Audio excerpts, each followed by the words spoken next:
El sabor del aire gélido, el crujido de la nieve bajo mis botas y esa sensación de que el mundo entero estaba a nuestros pies. Esa es mi última memoria, un eco congelado en el tiempo. Ha sido mi única compañía en este silencio interminable, la única verdad que me permito recordar, porque la otra es un abismo que me devora.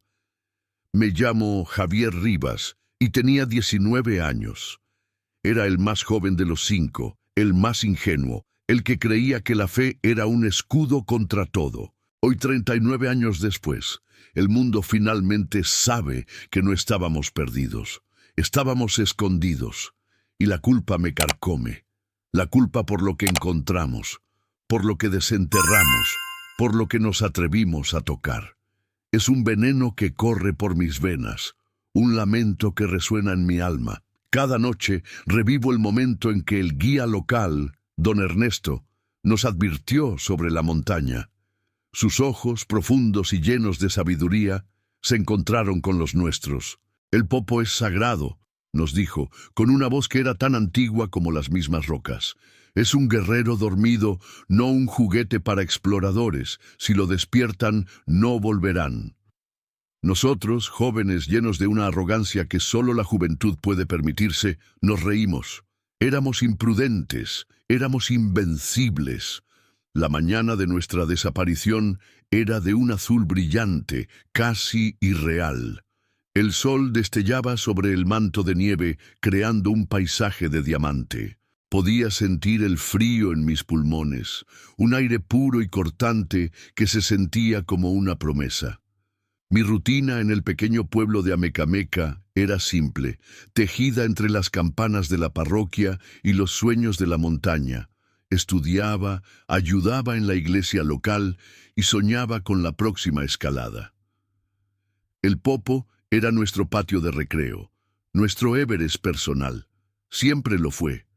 Había escalado esa montaña desde niño, conocía sus senderos, sus caprichos.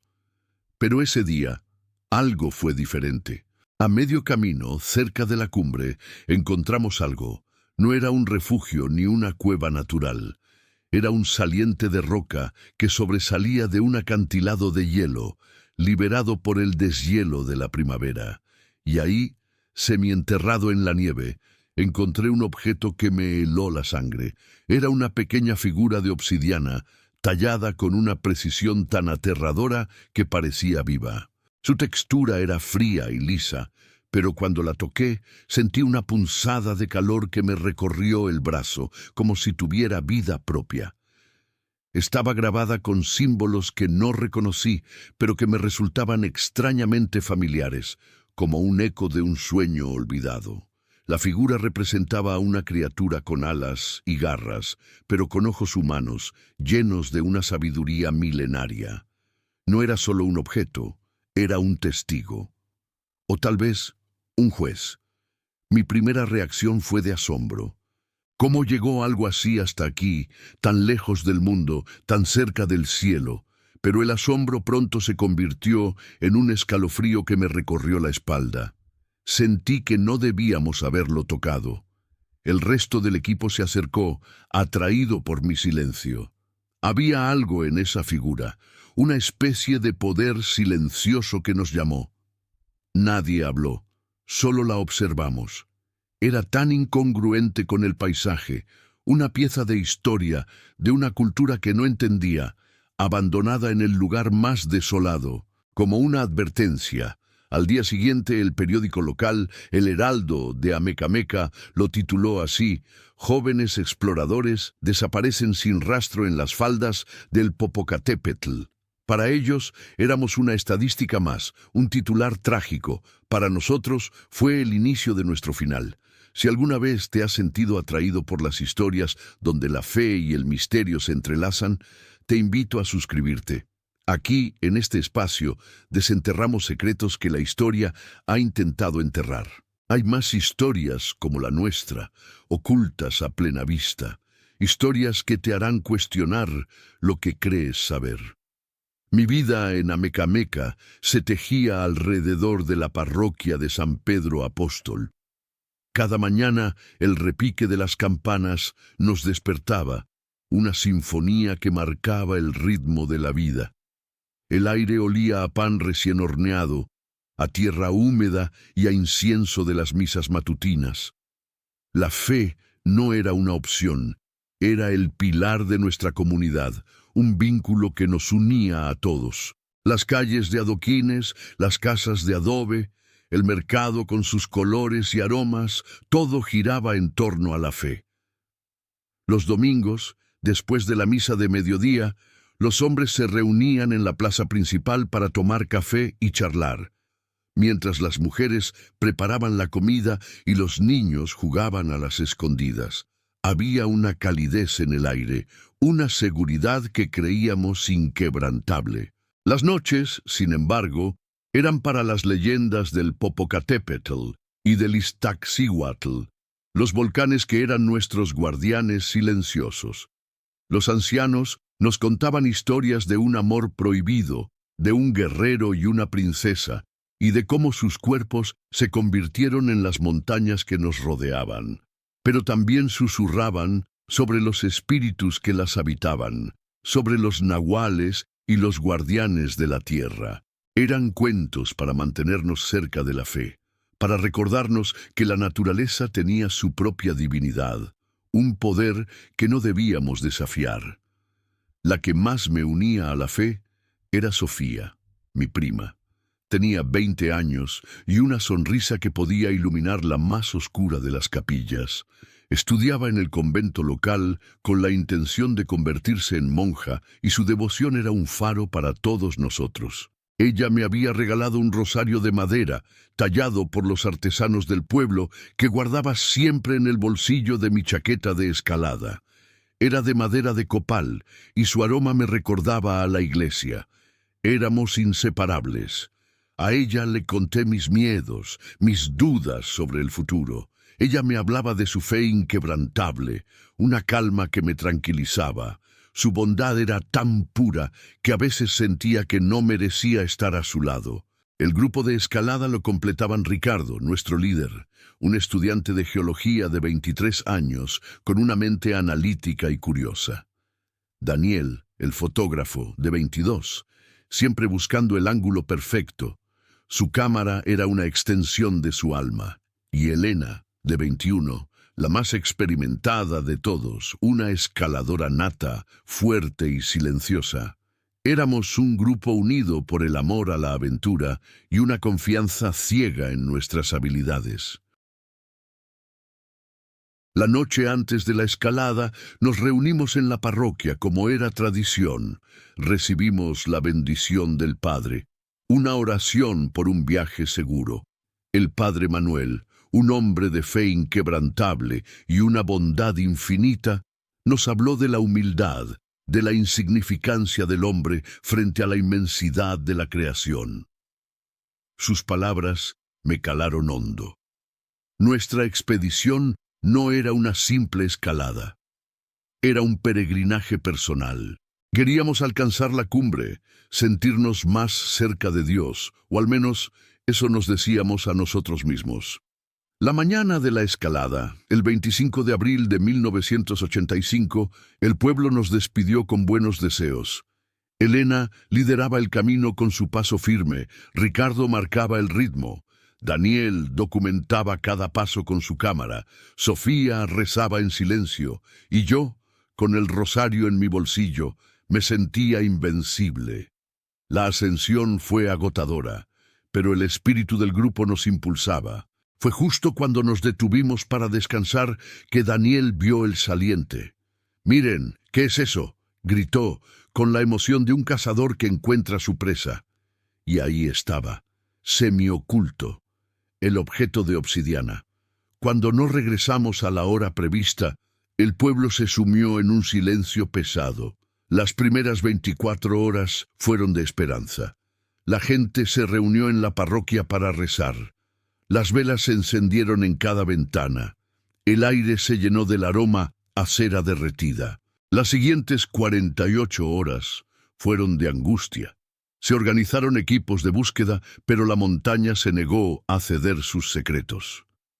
El rugido de los helicópteros se convirtió en un zumbido constante y perturbador.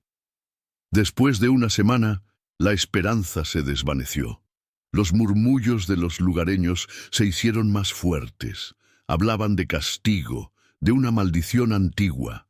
La comunidad, que antes nos había despedido con alegría, ahora susurraba que habíamos ofendido al volcán. ¿Había sido nuestra soberbia? ¿Acaso nuestra fe era tan frágil que se rompió al primer contacto con lo desconocido? ¿Que habíamos hecho mal? Nos creíamos dueños de la fe. Pero, ¿qué sucede cuando la fe misma se pone a prueba con algo que no tiene nombre?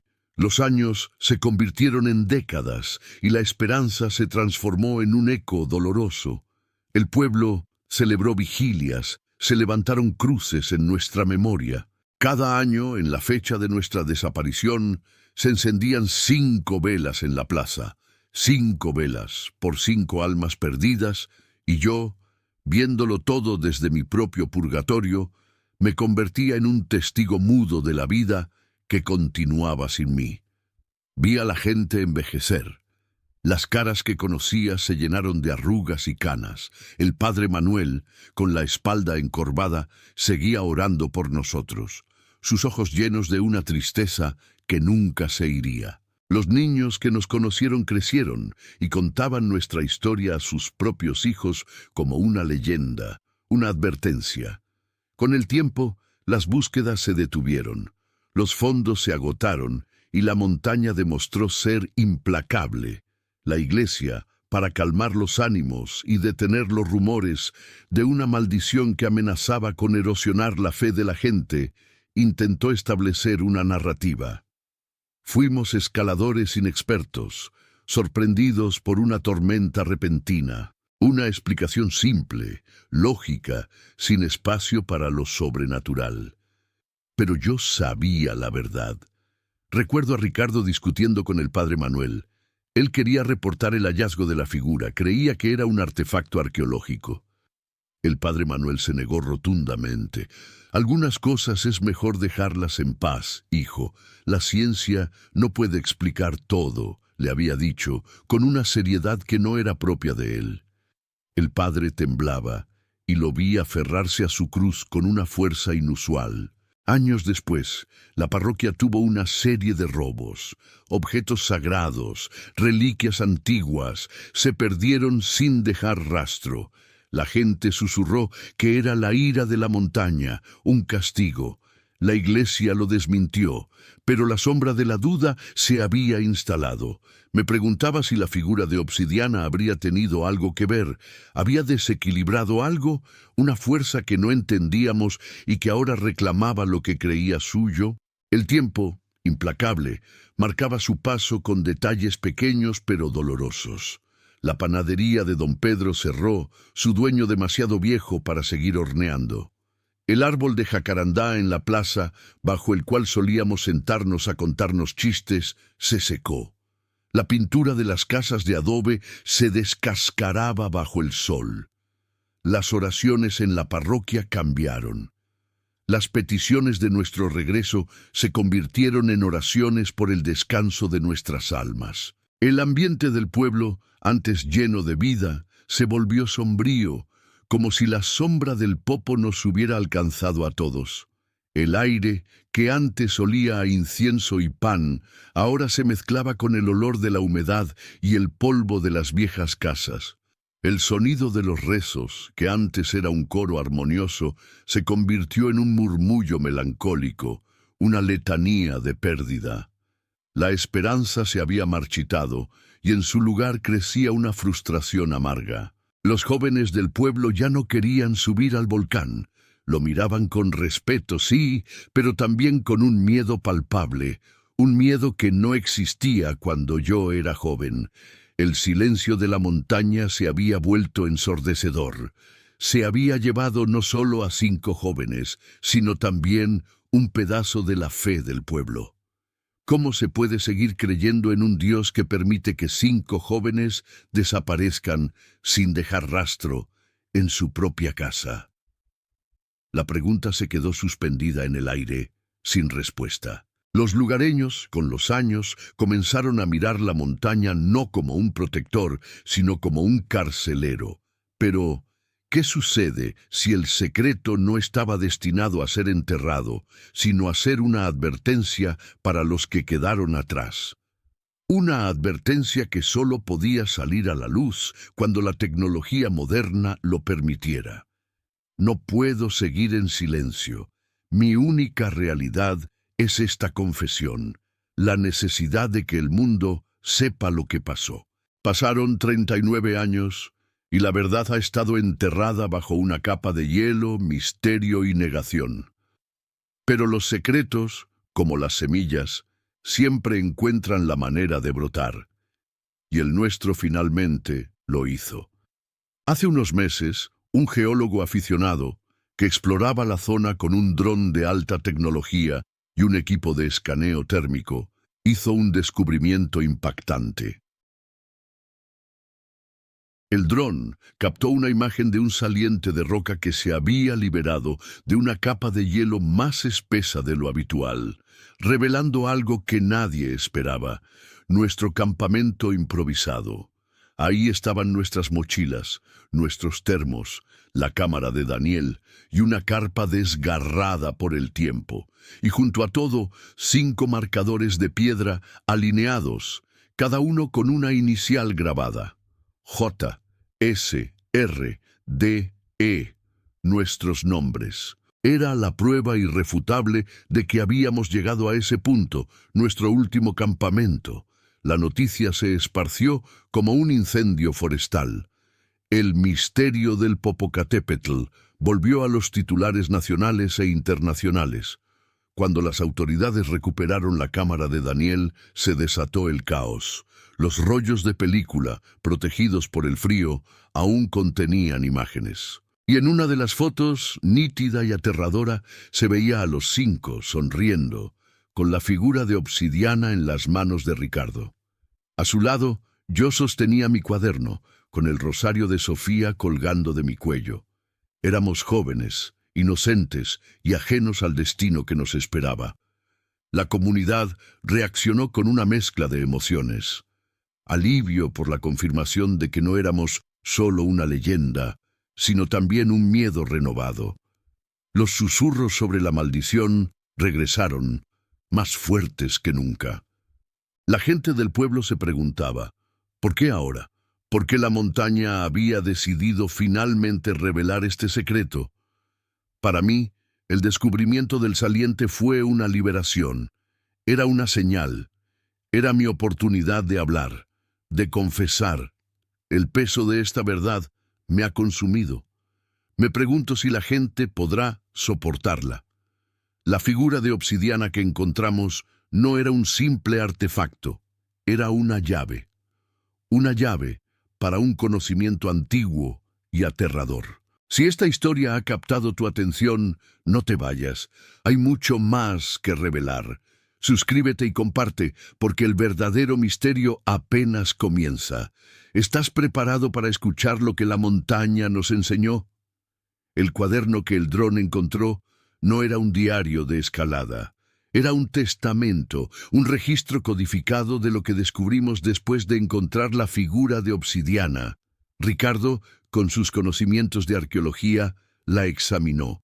La figura tenía un pequeño mecanismo oculto. Al girar una de sus partes, se revelaba un compartimento secreto en su base.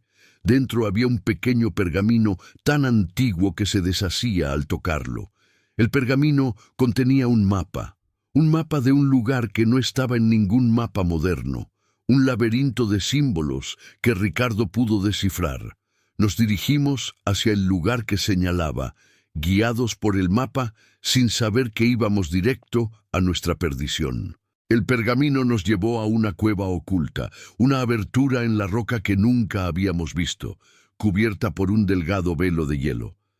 No era una cueva natural, era una entrada tallada en la roca, sellada con un símbolo que Ricardo reconoció al instante. Era una marca de una secta prehispánica, un culto que rendía homenaje a fuerzas que la Iglesia y la cultura moderna consideraban tabú. Y dentro de esa cueva, custodiando un altar tallado en piedra, encontramos el secreto. No era oro, ni tesoros, ni gemas, era un artefacto, un disco de piedra que emitía una luz tenue y pulsante como si tuviera un corazón latente. Al tocarlo, una avalancha de imágenes y sonidos ancestrales inundó nuestras mentes. Lo que no sabíamos era que el cuaderno estaba escrito con tinta especial, que solo se hacía visible con la luz de ese disco. Y lo que Daniel grabó en su cámara con esa luz fue lo que nos condenó. La traición no vino de afuera, vino de dentro. Daniel, el más pragmático y escéptico de nosotros, creyó que era un tesoro de valor incalculable. Nos pidió que lo escondiéramos, que guardáramos el secreto y que, al regresar, lo vendiéramos a la mejor oferta. Elena, Ricardo y yo nos negamos. Había una energía palpable en el artefacto, algo que no entendíamos y que nos aterraba. Sentíamos que era un conocimiento sagrado, no una mercancía. Sofía, con lágrimas en los ojos, nos suplicó que no lo hiciéramos. Nos habló de la fe, de la humildad, de que no éramos dignos de ese conocimiento. En ese momento, Daniel nos traicionó. Intentó tomar el disco por la fuerza. Hubo una pelea, un forcejeo desesperado en el que los gritos se ahogaron en el rugido del viento. En el caos, Elena se resbaló y cayó por el saliente. Gritó, pero su voz se ahogó en el viento, un grito que me persigue en mis sueños. Su muerte fue un accidente, pero yo la siento como un asesinato. La culpa me ahoga. Después de la caída, el horror nos paralizó. Ricardo tomó el disco y en un acto de desesperación lo lanzó al vacío, como si intentara purificarlo. Después, él, Sofía y Daniel se alejaron del borde, asustados. Yo me quedé con mi cuaderno, escribiendo frenéticamente, encriptando cada palabra con la tinta que brillaba bajo la luz del disco, con la esperanza de que alguien lo encontrara y supiera la verdad. Quería que el mundo supiera lo que realmente sucedió. ¿Por qué nos quedamos? No por la montaña, por el secreto. Un mes después de la desaparición, el Heraldo de Amecameca publicó un artículo. La búsqueda se suspende. Las condiciones climáticas extremas hacen imposible el rescate. Una mentira conveniente, respaldada por la Iglesia. La institución silenció el asunto, despidió a don Ernesto, el guía que nos advirtió, y borró su testimonio. El silencio se convirtió en el cómplice del secreto. Lo que descubrimos no solo nos costó la vida, nos costó la inocencia, nos costó la fe, y me pregunto, ¿es posible sanar cuando la herida no fue física sino espiritual? Éramos jóvenes y arrogantes, y fuimos castigados. Ya no éramos escaladores, éramos portadores de una plaga. Después del descubrimiento del saliente, la iglesia local y las autoridades se vieron obligadas a responder. El escándalo fue enorme. El padre Manuel, ya muy anciano y frágil, se vio forzado a revelar los detalles que había silenciado durante décadas. Habló del guía que había advertido sobre los peligros de la montaña. Habló de la figura de obsidiana y de cómo se había desvanecido de la parroquia. Fue una confesión desgarradora, una disculpa que llegó 39 años tarde, pero que se sintió como una liberación para él. Sofía y Ricardo, ahora fantasmas en el mismo lugar, luchan con la fe y la justicia. Sus familias, que se aferraron a la esperanza, ahora enfrentan una verdad mucho más devastadora que la muerte. La comunidad está dividida. Unos buscan el castigo, otros el perdón. Las cicatrices son profundas. La fe del pueblo, una vez inquebrantable, está agrietada. Sofía, con una fe que una vez fue su mayor fortaleza, ahora se siente en conflicto, preguntándose si su Dios permitió la tragedia. Ricardo, con su mente científica, no puede reconciliar la existencia del disco con la lógica, y esa contradicción lo consume. La iglesia organizó una ceremonia de purificación en la falda del volcán. Fue un acto simbólico, un intento de sanar las heridas. Los sobrevivientes y familiares arrojaron flores al viento, y las cenizas de las pertenencias de Elena y Daniel fueron esparcidas en la tierra. Fue doloroso, pero también liberador. El pueblo comenzó a aceptar que la montaña no era un enemigo, sino un testigo silencioso de una tragedia que nosotros mismos provocamos. Aunque la verdad ha salido a la luz, las heridas persisten. Sofía y Ricardo aún no pueden perdonar a Daniel, y la familia de Elena, en particular, está rota, consumida por el dolor y la culpa. La vida continúa, pero nunca volverá a ser la misma. Hemos aprendido que la fe no es un escudo, sino un faro que nos guía a través de la oscuridad. Y la verdad, aunque dolorosa, es la única manera de honrar a los que se perdieron. ¿Serán las cicatrices un recordatorio de nuestra caída o una señal de nuestra resiliencia? La verdad ha sido revelada, pero no ha traído paz. El secreto del Popocatépetl ya no es nuestro, ahora es de todos. Yo he perdido mi inocencia, pero he encontrado mi voz. El rosario de Sofía, que fue encontrado junto a mi cuaderno, es ahora un símbolo de nuestra historia, un recordatorio de que la fe puede coexistir con la duda, la esperanza con la tragedia, y que la verdad, por devastadora que sea, es el único camino hacia la redención. La montaña, con su imponente presencia, nos ha recordado que hay misterios que la ciencia no puede explicar, y que el ser humano, en su búsqueda de conocimiento, puede desatar fuerzas que no puede controlar. Mi confesión termina aquí. Ahora la historia es de ustedes. El Popo, que una vez fue el guerrero dormido, ahora vigila. ¿Creerán en la maldición, en el secreto o en la verdad? La elección es suya.